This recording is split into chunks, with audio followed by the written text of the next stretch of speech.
Hello friends, good morning. कैसे जा रहे हैं आपके पेपर? अच्छे जाते हैं? आशा रखती हूँ आपके जितने भी पेपर गए हैं अच्छे ही गए होंगे, बराबर। और जो बाकी है उनके लिए ऑल द बेस्ट। हमारा पेपर 12 तारीख को है, बराबर। आप ध्यान से पढ़ोगे। इसके अंदर लेसन नंबर 1 और 2 है, हाँ, याद रखना। अब हम अगला लेसन समझेंगे। हमारा तीसरा लेसन पूर्ण हुआ। अब चौथा लेसन है। चौथा कौन सा है? लेसन नंबर 4, पुस्तक हमारी मित्र। ये जो हमारी ये पुस्तक है, चाहे गणित की हो, विज्ञान की हो, हिंदी की हो, गुजराती की हो, संगीत की हो, कोई भी हो, हमारा मित्र है। कैसे मित्र है? कैसे मित्र कह सकते हो? तो आप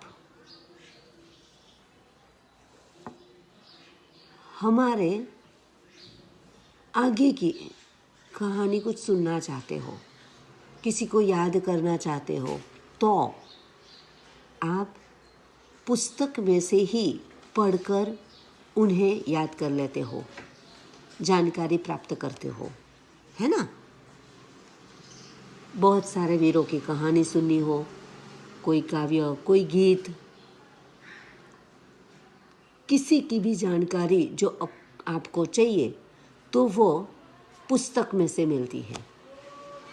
और जितने भी बड़े बड़े लोग हो गए, वह सब ऐसे पुस्तक पढ़कर ही बड़े इंसान बने हैं। वैज्ञानिक हो, चाहे वो अंतरिक्ष में जाने वाले कोई और हो, कोई भी हो, खिलाड़ी हो, कोई भी हो, खिलाड़ी भी, उन्हें भी पुस्तक की तो ज़रूरत पड़ती ही है। पढ़ाई जिन्हें हम कहते हैं, पहले पढ़ना इतना ज़रूरी नहीं था, पर अभी का ये जो समय है वहाँ पढ़ना बहुत ज़रूरी है। और ये पुस्तक ही हमारे मित्र समान बन जाती है। एक मित्र जिन्हें हम हमारे सुख दुख की सब चीज़, सब बातें बताते हैं, चाहे वो हमारे मम्मी पापा हो, भाई बहन हो, या फिर हमारे पाठशाला में पढ़ने वाले हमारे मित्र हो, जो भी हो, वह हमारे शुभचिंतक बन जाते हैं, अच्छे मित्र बन जाते हैं। वैसे ही पुस्तक पढ़ने से हमें बहुत सारी जानकारी प्राप्त होती है, और इसीलिए पुस्तक को हमारा मित्र कहा है, बराबर। तो देखते हैं प्रस्तावना में और क्या कुछ जानना मिलता है। जीवन में पत्रों का विशेष महत्व है। देखो, पत्र, एक दूसरे को पहले के ज़माने में पत्र लिखते थे। अच्छा बुरा जो भी लिखना हो पत्र में लिखकर हम उसे बताते थे। तब टेलीफोन, टीवी कुछ नहीं था, ये पत्र ही था, और पत्र लिखकर हम सुख दुख की बातें कर लेते थे। पत्रों के माध्यम से मानवीय संबंधों में एक ताजगी, नयापन व जीवंतता बनी रहती है। ताजगी मिलती है पत्र पढ़ने से। बहुत दिनों के बाद, बहुत महीनों के बाद किसी का जो अपनों का पत्र आए तो हमें उसमें से नयापन मिलता है, जीवंतता मिलती है। पत्र व्यापक संचार का माध्यम भी होते हैं। व्यापक संचार यानी बहुत बड़ा। हम अपनी सुख दुख की बातें कह सकते हैं, संचार कर सकते हैं, बांट सकते हैं। व, तो मध्यम है व। पत्र लेखन एक कला है। पत्र लिखनी भी एक कला है। आप कैसे लिखते हो, क्या लिखते हो, वह एक कला है, तो वो भी हमें आनी चाहिए। अतएव पत्र लेखन की कला से छात्र अवगत हो, यह आवश्यक है। अवगत यानी जानकारी। पत्र कैसे लिखा जाता है, किससे लिखा जाता है, क्यों लिखा जाता है, कब लिखा जाता है, वह जानना आपके लिए जरूरी होना चाहिए, आवश्यक है। अभी पत्र का ज़माना नहीं है, फिर भी पत्र हमें बहुत सारी जगह पर लिखने पड़ते हैं। तो जो ये पत्र कैसे लिखे जाते हैं वह आपको पता होना चाहिए। अब आप लोगों ने पत्र नहीं देखा होगा, क्योंकि अभी पत्र चलते नहीं हैं। सब अपने अपने मोबाइल पर, अपने कंप्यूटर पर, लैपटॉप पर समाचार मैसेज भेज देते हैं और काम चला लेते हैं, बराबर। तो मैं यहाँ ये प्रस्तावना ख़त्म हो उसके बाद आपको पत्र दिखाऊंगी, जो पत्र कैसा होता है, बराबर। तो आगे देखते हैं क्या है। इसके साथ साथ SMS, ईमेल और फैक्स के ज़माने में भी पत्र शैली का विकास करना मुख्य उद्देश्य है। अभी तो SMS चलता है, ईमेल चलते हैं, फैक्स चलते हैं, जो तुरंत मिल जाते हैं सबको, है ना। तो तब भी इस समय में भी पत्र की ज़रूरत रहती है। तो मैं आपको पत्र दिखाऊं कि पत्र कैसा होता है। ये पत्र है, पीले रंग का पत्र, जो एक तरफ से पूरा खाली है, प्लेन है, बराबर, और दूसरी तरफ आधा भाग खाली है और आधे भाग में कुछ लिखना है। जिन्हें पत्र देखा है लिखा हुआ, या ऐसे ही जिन्हें पता है कि पत्र कैसे लिखा जाता है, उन्हें पता है कि यहाँ क्या करना है ना। तो यहाँ पर ये जो है वह हमारे जो टिकट लगाते हैं, तो टिकट की जगह यहाँ पर ये सिक्का लगाया है, गांधी जी का सिक्का है, और उसके ऊपर यहाँ 50 लिखा है। ये 50 पैसा है, बराबर, यानी कि ये पत्र जो है वह 50 पैसे का है। इसके बाद यहाँ पर और भी एक सिक्का है जो गवर्नमेंट का। अब यहाँ जो लाइन है, लिटी है, इस लिटी पर किससे लिखना है पत्र? अपने माता पिता को, अपने भाई बहन को, अपने गुरुजी को, अपने शिष्य को, अपने व्यापारी मित्र को, किससे लिखना है? तो जिससे भी लिखना है उसका पता लिखना है। और यहाँ नीचे पिन कोड, यानी कि वो जहाँ रहते हैं उस जगह का पिन कोड नंबर होता है, तो वह लिखना खास ज़रूरी होता है। उसकी वजह से किसी को भी पता चल जाता है कि ये पत्र कहाँ पहुँचाना है, बराबर। और पत्र यहाँ इस तरह से रखो, और लिखते समय पहले हमारे पत्र यहाँ यानी कि दाईं ओर यानी कि जमणी बाजू, दाईं ओर यानी जमणी बाजू आपका पता यानी कि लिखने वाले का पता, और जो कुछ भी है लिखा जाता था। यहाँ पत्र आपका यहाँ नीचे पूरा हो जाता है, तो यहाँ समापन में आपका संबंध और आपका नाम लिखा जाता था, या फिर यहाँ पीछे जो पूरा होता था तो यहाँ कहीं पर भी पर दाईं ओर लिखा जाता था, जमणी बाजू, बराबर। अब हमारा समय बदल गया है, तो हमारे व्याकरण में सुधार आया है, तो अभी सब कुछ यानी कि पत्र किसने लिखा है, यानी कि आपने लिखा है तो आपका पूरा एड्रेस, आपका जिससे लिखने हो उसका अभिवादन, जो कुछ भी है वह बाईं ओर लिखोगे, डाबी बाजू, बराबर।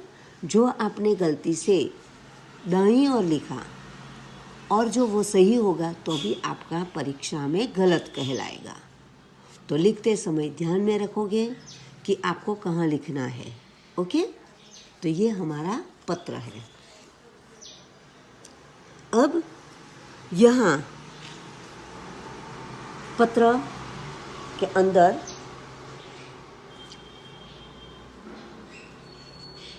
आपको दिखाई देता है 195 उमियानगर सोसाइटी, मुंद्रा, जिला कच्छ, दिनांक 4/8/2011।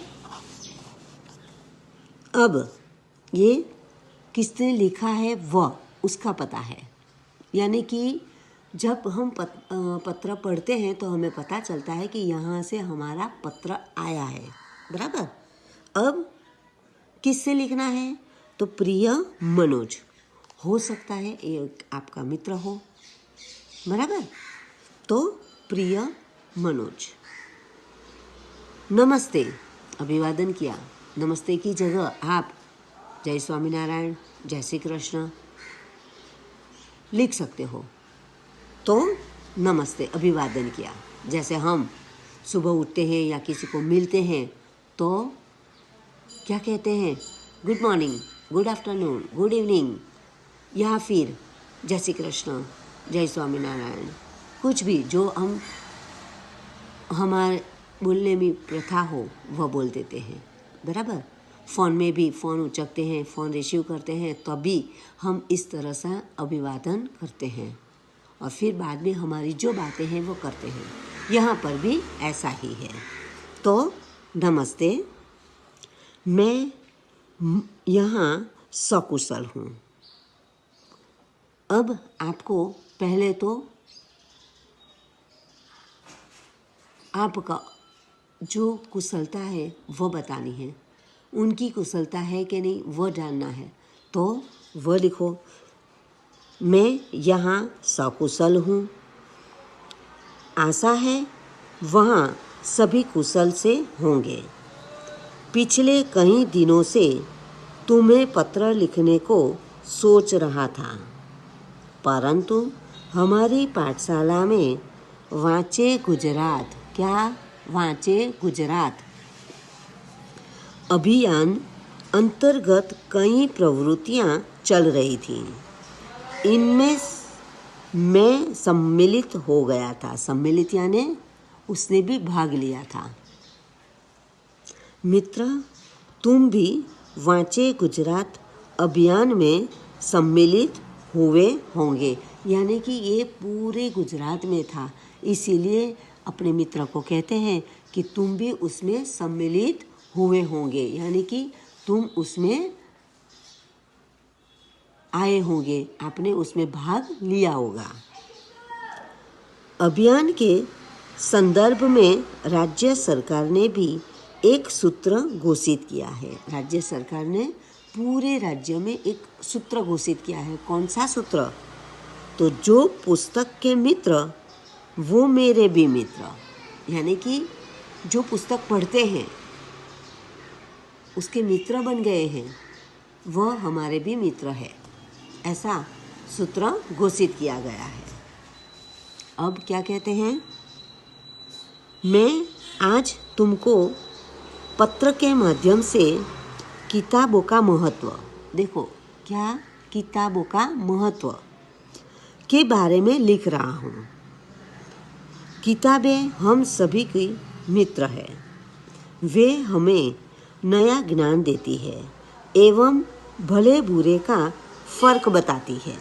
क्या कहती है? हमें कुछ नया ज्ञान देती हैं, क्या भला है, क्या अच्छा है, क्या बुरा है, वो भी हमें पुस्तक बताती हैं। पूज्य गांधी जी ने कहा था कि पुस्तकें मन के लिए साबुन का कार्य करती है। क्यों साबुन का कार्य?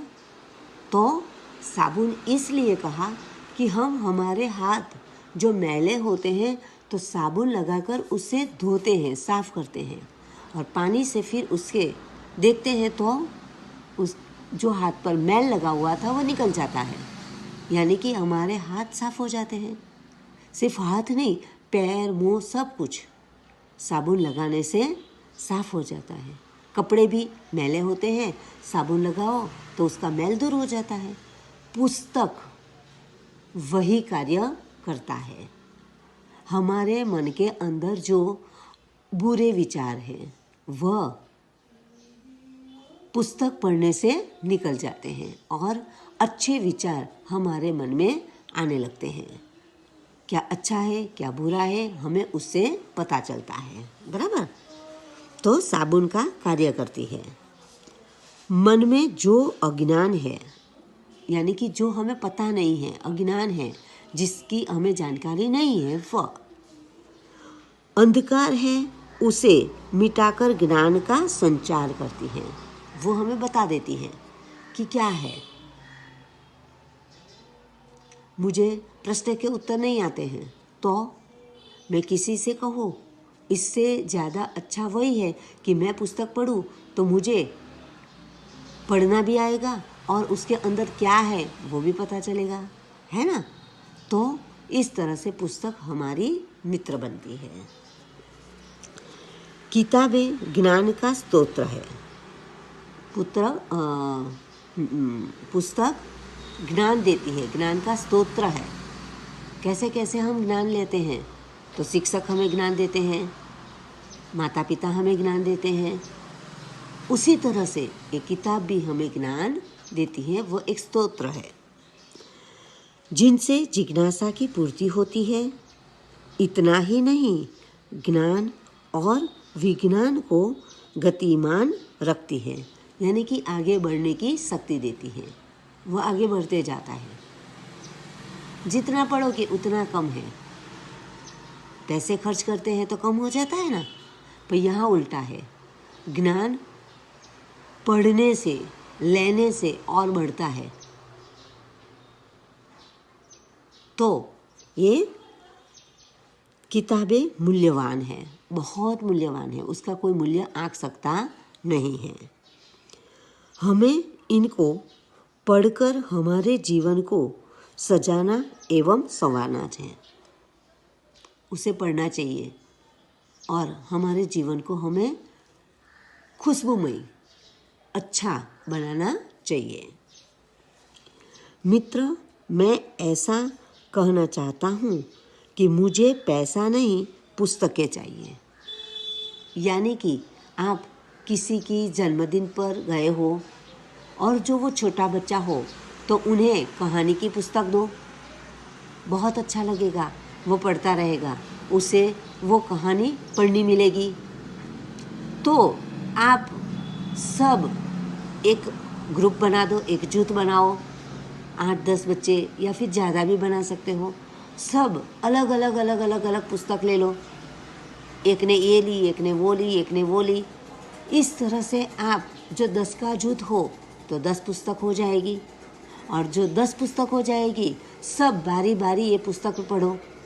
तो आपको एक ही पुस्तक का खर्च करना पड़ा और 10 पुस्तकें पढ़ने मिलती है कि नहीं। एक के बाद इसने ये पढ़ी, चलो इससे दे दो, दूसरी की ले लो आप, तो आपने दूसरी पढ़ी, और दूसरी दे दो, तीसरी की ले लो। तो इस तरह से 10 लोगों को अलग अलग पुस्तक का ज्ञान मिलेगा, अलग अलग कहानी जाननी मिलेगी, और आप और भी अपना ज्ञान बढ़ा सकते हो, है ना। ऐसा कर सकते हो। तो भेंट देनी, हाँ, पैसा नहीं, पुस्तकें चाहिए। जन्मदिन के अवसर पर पुण्य का पुष्प का गुलदस्ता नहीं, फूल का गुलदस्ता ले जाते हो ना, हैप्पी बर्थडे, तो वो नहीं, पुस्तक ले जाओ, ऐसा कहते हैं। गुलदस्ता नहीं बल्कि किताबों की भेंट देनी चाहिए।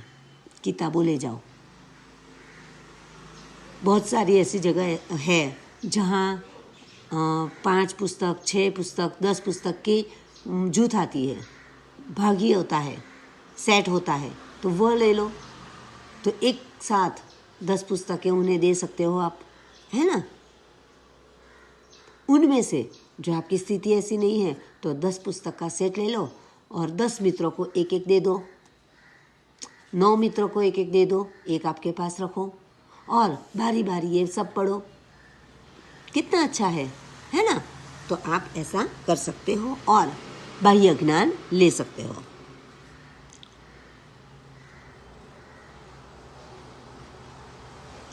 हाँ, पुस्तकें हमारी मित्र है और रहेगी, हमेशा रहेगी। इनको पढ़कर ज्ञान अर्जन करने की जिम्मेदारी हम सबकी है। इसके अंदर जो ज्ञान है वो लेना, अर्जन करना यानी लेना, ये हमारी जिम्मेदारी है। हम पढ़ेंगे तो हमारे पास कुछ ज्ञान आएगा। जैसे कि आप पाठशाला आते हो, पढ़ते हो तो आपके पास कुछ ज्ञान है, वरना आप अनपढ़ रहोगे, है ना। तो ये जिम्मेदारी हमारी है। मैंने हर रोज़ अच्छी किताब का एक पन्ना पढ़ना शुरू कर दिया है। देखो, आप भी इस तरह से हर रोज़ एक पन्ना पढ़ो। एक कहानी पुस्तक ले लो।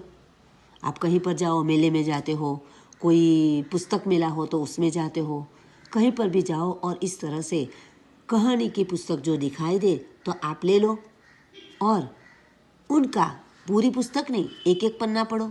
हर रोज़ एक एक पन्ना, 2-2 पन्ना पढ़ो तो आपको हर रोज़ की आदत हो जाएगी। मेरी आशा है कि तुम भी ऐसा ही करोगे।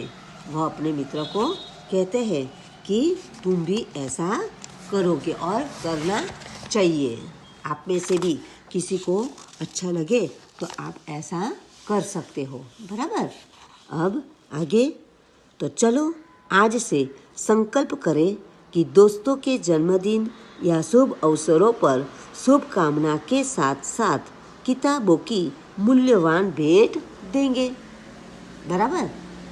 जो आपके मम्मी पापा या चाचा चाची, बुआ जी या फिर दादा दादी, किसी की भी जो जन्मदिन हो या फिर कोई अवसर हो तो उसमें आप भगवान की भजन की पुस्तकें, रामायण है, महाभारत है, भगवद गीता है, ऐसी बहुत सारी पुस्तकें हैं जो आप दे सकते हो। आपके घर में ही जो देना हो तो आप जान लो कि उनके पास कौन सी पुस्तक नहीं है, वो पुस्तक भेंट दो तो वो हर रोज़ जितनी बार पढ़ेंगे आपको याद करते रहेंगे, है ना। और उनके पास एक पुस्तक भी हो जाएगी, है ना। तो आप ऐसा कर सकते हो। अब हमें